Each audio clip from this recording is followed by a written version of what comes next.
ఈ ఇన్సిడెంట్ రాత్రి పూట జరిగింది. లొకేషన్ స్కాట్లాండ్ లోని బీట్ సౌండ్ ఏరియా. ఇక్కడ 3 చిన్న పడవలు, అదే షిప్పింగ్ బోట్స్, తమ వలలు వేసి చేపల కోసం వెయిట్ చేస్తున్నాయి. పడవల్లో ఉన్న కెప్టెన్స్ సముద్రం పైన ఏదైనా తేడా కనిపిస్తుందా అని షార్ప్ గా అబ్జర్వ్ చేస్తున్నారు. పైన చూస్తే అంతా నార్మల్, ఎలాంటి తేడా లేదు. కానీ ఈ టెన్షన్ అంతా పైన కాదు, సముద్రం అడుగున వాళ్ళు ఊహించని ఒక డేంజరస్ విషయం కింద జరుగుతోంది. కొన్ని సెకండ్లలోనే ఒక పెద్ద డిజాస్టర్ క్రియేట్ అవ్వబోతుందని వాళ్ళకి అసలు ఐడియా లేదు. ఈ రోజు మనం చూడబోయే ఇన్సిడెంట్ మొత్తం యునైటెడ్ కింగ్డమ్ నే షాక్ కి గురి చేసిన ఒక రియల్ స్టోరీ. అందుకే స్కిప్ చేయకుండా వీడియోని లాస్ట్ వరకు చూడండి. అప్పుడే మీకు అసలు ఏం జరిగిందో ఒక ఐడియా వస్తుంది. అయితే అంతకంటే ముందు ఈ వీడియోకి ఒక లైక్ చేసి మీ ఫ్రెండ్స్ కు తప్పకుండా షేర్ చేయండి. ఈ సంఘటన జరిగింది నవంబర్ 1990లో స్కాట్లాండ్ లోని ఒక లొకేషన్ లో HMS ట్రెంచెంట్ అనే న్యూక్లియర్ పవర్డ్ సబ్మెరైన్ ఆగి ఉంది. ఈ సబ్మెరైన్ గురించి చెప్పాలంటే ఇది దాదాపు 82 మీటర్ల లెంత్ ఉంటుంది. ఇందులో 120 మందికి పైగా సిబ్బంది పనిచేస్తారు. దీనిని ఇప్పుడు స్పెషల్ గా కొత్త కమాండర్స్ కు ట్రైనింగ్ ఇవ్వడానికి వాడుతున్నారు. ఆ ట్రైనింగ్ పేరు పెరిషర్ కోర్స్. ఇది ప్రపంచంలోనే టఫెస్ట్ కమాండింగ్ కోర్స్ అని అంటారు. ఈ 24 వారాల ప్రోగ్రామ్ లో సబ్మెరైన్ ని ఎమర్జెన్సీలో ఎలా నడపాలి, శత్రువుల కంటికి చిక్కకుండా ఎలా అటాక్ చేయాలి వంటి హై లెవెల్ టెక్నిక్స్ నేర్పిస్తారు. ఈ ట్రైనింగ్ కోసం 6 ట్రైనీలు ఉన్నారు. వారికి 18 ఏళ్ల ఎక్స్పీరియన్స్ ఉన్న 41 ఏళ్ల కమాండింగ్ ఆఫీసర్ శిక్షణ ఇస్తున్నారు. ఈ ఎక్స్పీరియన్స్ తో ఎలాంటి ప్రాబ్లం రాదనే కాన్ఫిడెన్స్ తో అక్కడి నుంచి సబ్మెరైన్ ట్రైనింగ్ ఏరియాకు బయలుదేరింది.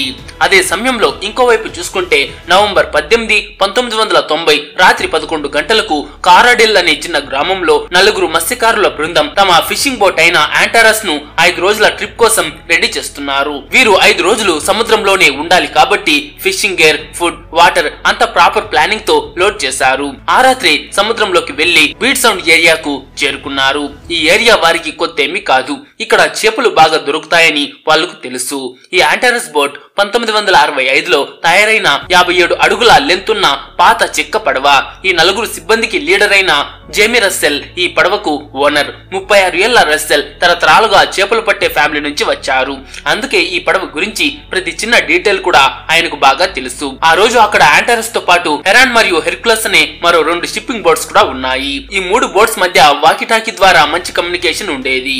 అయితే నవంబర్ 21 సాయంత్రం వాతావరణం సూపర్ గా ఉంది. టెంపరేచర్ 11 డిగ్రీల సెల్సియస్, గాలి తక్కువగా ఉంది. యాంటారస్ బోట్ లో చేపలు నిండిపోవటంతో వాళ్ళు రేవుకు వెళ్లి చేపలు ఇచ్చేసి మళ్ళీ ఆ ఏరియాకు వచ్చి ఫిషింగ్ స్టార్ట్ చేశారు.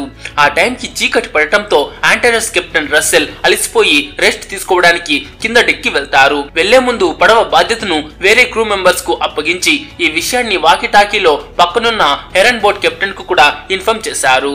ఇక సబ్మెరైన్ విషయానికి వస్తే HMS ట్రెంచెంట్ తన మొదటి ఫేజీ ట్రైనింగ్ ను పూర్తి చేసి దక్షిణం వైపు వస్తోంది. ట్రైనింగ్ లో భాగంగా నీళ్లపైన ఉన్న షారిప్ డెజ్ అనే నౌకను ఎనిమీ బోట్ గా భావించి మాక్ అటాక్ ట్రైనింగ్ చేస్తున్నారు. ఇక నవంబర్ 22 అర్ధరాత్రి 1:31 సబ్మెరైన్ పెరిస్కోప్ డెప్త్ కి అంటే నీటి పైభాగానికి దగ్గరగా చేరుకుంది. సబ్మెరైన్ లోపల సోనార్ ఆపరేటర్ చుట్టూ ఉన్న ఏరియాను స్కాన్ చేస్తున్నాడు. తన సోనార్ స్క్రీన్ పై 4 డాట్స్ కనిపించాయి. వాటిలో ఒకటి వాళ్ళ ట్రైనింగ్ పార్ట్నర్ అయిన చారిప్ డిజ్ అని ఐడెంటిఫై చేశాడు. మిగతా 3 డాట్స్ షిప్పింగ్ బోట్స్ అని అర్థమైంది. అందులో M5 అనే కాంటాక్ట్ మిగతా వాటి కంటే కూడా చాలా స్పీడ్ గా సబ్మెరైన్ వైపు వస్తోంది. కానీ అది ఎంత దూరంలో ఉందో ఎగ్జాక్ట్ గా చెప్పలేకపోయాడు. ఇక వెంటనే సోనార్ ఆపరేటర్ ట్రైనింగ్ కెప్టెన్ కు ఇన్ఫార్మ్ చేశాడు. ఇక ట్రైనింగ్ కెప్టెన్ కొంచెం కూడా ఆలోచించకుండా వెంటనే సబ్మెరైన్ ను తిప్పండి అని ఆర్డర్ ఇచ్చాడు. కానీ సోనార్ ఆపరేటర్ అరిచాడు, సార్ మన దగ్గర టైం లేదు, మనం 2000 యార్డ్స్ గ్యాప్ లో ఉండాలి, కానీ అంత దూరంలో లేము, బోట్స్ మనకు చాలా క్లోజ్ గా ఉన్నాయి. కానీ కెప్టెన్ ఆ మాట పట్టించుకోకుండా తిప్పమని ఫోర్స్ చేశాడు. సబ్మెరైన్ టర్న్ అయింది. అంతే, ఆ వెంటనే పెద్ద లౌండ్ బ్యాంగింగ్ సౌండ్ సబ్మెరైన్ లోపల వినిపించింది. ఇంజిన్ ఆగిపోయింది. సోనార్ ఆపరేటర్ కు క్లియర్ గా అర్థమైంది వాళ్ళ సబ్మెరైన్ ఏదో ఒక షిప్పింగ్ బోట్ యొక్క వలను గట్టిగా లాగేసింది అని. ఏదో తేడా జరిగిందని అర్థం చేసుకున్న ఒరిజినల్ కెప్టెన్ వెంటనే కంట్రోల్ ను తిరిగి తీసుకున్నారు. అయితే అసలు సముద్రం పైన ఏం జరిగింది అంటే యాంటారస్ పడవ దాని వల వేసి సబ్మెరైన్ వైపు ఫాస్ట్ గా వస్తోంది. ఇదే సబ్మెరైన్ యొక్క సోనార్ లో M5 గా కనిపించింది. ఇక్కడ సబ్మెరైన్ టర్న్ తీసుకునే లోపే యాంటారస్ వేసిన వల సబ్మెరైన్ ముందు భాగానికి చిక్కుకుని స్ట్రైట్ గా లాగింది. ఇంత పెద్ద న్యూక్లియర్ సబ్మెరైన్ లాగడంతో ఆ సైజులో దానికి చాలా చిన్నగా ఉన్న యాంటరస్ బోట్ క్షణం లోపే తలకిందులుగా బోల్తా పడింది.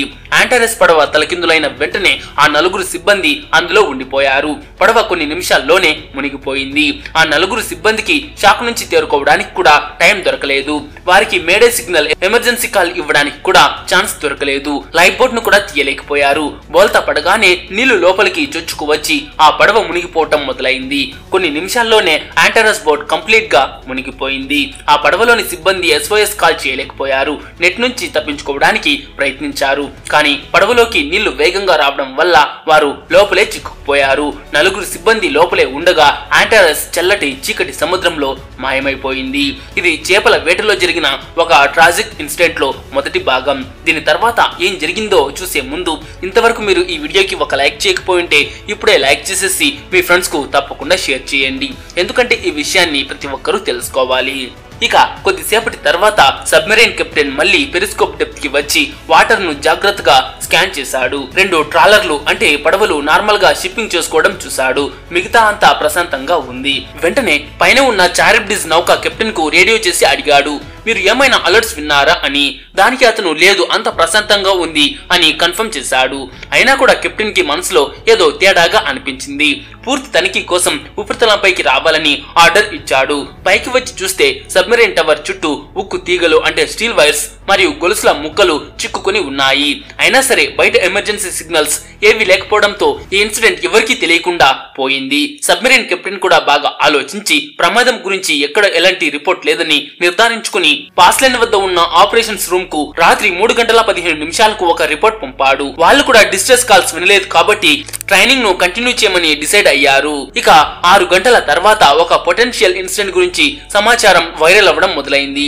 ఉదయం 9 గంటలకు ఆ ప్రాంతంలో ఫిషింగ్ చేస్తున్న నౌకల నుంచి సముద్రం పైన తేలుతున్న శిథిలాలను చూసినట్లు రిపోర్ట్స్ వచ్చాయి. ఇక అధికారంగా అలర్ట్ జారీ చేయబడింది. వెంటనే పంపిన హెలికాప్టర్ సిబ్బంది ప్రమాదం జరిగిన సంకేతాలు వెంటనే గుర్తించారు. చేపల పెట్టెలు మరియు ఆయిల్ గాలిలో నుంచి క్లియర్ గా కనిపించాయి. ఈ టైంలో ఏం జరిగిందో అందరికీ క్లియర్ గా అర్థం కావడం మొదలైంది. ఒక కోఆర్డినేటెడ్ సెర్చ్ ఆపరేషన్ మొదలైంది. ఒక రోజు సెర్చ్ చేశాక ఒక నౌక సముద్రం అడుగున శిథిలాలను గుర్తించింది. ఆ శిథిలాలు 150 మీటర్ల లోతులో ఈశాన్య దిశగా ఉండి పక్కకు పడి ఉంది. డెప్త్ ఎక్కువగా ఉండడంతో సాచురేషన్ డైవర్స్ ను పంపి పరిశోధించగా అది యాంటరస్ పడవ అని కన్ఫర్మ్ అయింది. తర్వాతి వారాల్లో ఆ శిథిలాలను నెమ్మదిగా పైకి తీసుకువచ్చారు. బయటికి వచ్చాక చూస్తే పడవకు పెద్దగా డ్యామేజ్ కాలేదని తెలిసింది. ఉప్పు నీటికి ఎలక్ట్రిక్ పరికరాలు పాడైన పడవ నిర్మాణం మాత్రం చాలా వరకు చెక్కచెదరలేదు. దురదృష్టవశాత్తు ఆ 4గురిలో చివరి సిబ్బందిని కనుగొనడానికి విస్తృత సెర్చ్ చేసినా దొరకలేదు. కేవలం 3 మృతదేహాలు మాత్రమే సెర్చ్ ఆపరేషన్ లో దొరికాయి. అయితే యాంటరస్ పడవ మునిగిపోవడానికి ప్రధాన కారణం HMS ట్రెంచెంట్ సబ్మెరైన్ సిబ్బంది యొక్క మానవ తప్పిదాలు మరియు ఆపరేటింగ్ రూల్స్ ను ఉల్లంఘించడమే. పరిశోధన ఫలితాల ప్రకారం ఈ ప్రమాదానికి సబ్మెరైన్ యొక్క వాచ్ కీపింగ్ అంటే పరిసరాలను పర్యవేక్షించడంలో మరియు పరిస్థితులపై అవగాహనలో లోపాలు ఉన్నాయని తేలింది. ముఖ్యంగా సోనార్ ఆపరేటర్స్ ఫిషింగ్ పడవలను గుర్తించిన వాటి దూరాన్ని, వేగాన్ని మరియు ప్రమాద తీవ్రతను కరెక్ట్ గా అంచనా వేయలేకపోయారు. రూల్స్ ప్రకారం సబ్మెరైన్స్ చేపల పడవలకు కనీసం 2000 యార్డ్ల దూరం తప్పకుండా పాటించాలి. అలాగే 4000 యార్డ్ల లోపల ఉపరితల నౌక అంటే 4000 యార్డ్ల లోపు ఏదైనా పడవ ఉపరితలం పైన ఉంటే కెప్టెన్ కు కాల్ చేయాలనే రూల్ ను కూడా పాటించలేదు. ఈ తప్పుడు నిర్ణయం కారణంగానే యాంటరస్ యొక్క వల చిక్కుకుని క్షణాల్లోనే బోల్తాపడి 4 అమాయకపు మత్స్యకారులు చనిపోయారు. ఈ విషాదకర సంఘటన తర్వాత రాయల్ నేవీ వారి భద్రతా నియమాలలో అంటే సేఫ్టీ ప్రోటోకాల్స్ లో అనేక కీలక మార్పులు చేసింది. భవిష్యత్తులో ఇలాంటి ప్రమాదాలు జరగకుండా ఉండేందుకు సబ్మెరైన్లు మరియు ఫిషింగ్ నౌకల మధ్య కనీస దూరాన్ని 3000 యార్డ్స్ కు పెంచారు. సబ్మెరైన్లు ఒక శిక్షణ ప్రాంతం అంటే ఒక ట్రైనింగ్ ఏరియా నుంచి మరొక శిక్షణ ప్రాంతానికి లేదా హార్బర్ కు ప్రయాణిస్తూ ఉన్నప్పుడు అంటే ట్రైనింగ్ లేదా డ్రిల్స్ జరిగినప్పుడు అవి తప్పనిసరిగా నీటి ఉపరితలంపై తేలుతూ ప్రయాణించాలి. అంటే అవి నీటి లోపల మునిగి ఉండి ప్రయాణించకూడదు అని కూడా మార్పు చేశారు. సో ఫ్రెండ్స్, ఈ వీడియో మీకు నచ్చింటే ఒక లైక్ చేసి మీ ఫ్రెండ్స్ కు తప్పకుండా షేర్ చేయండి.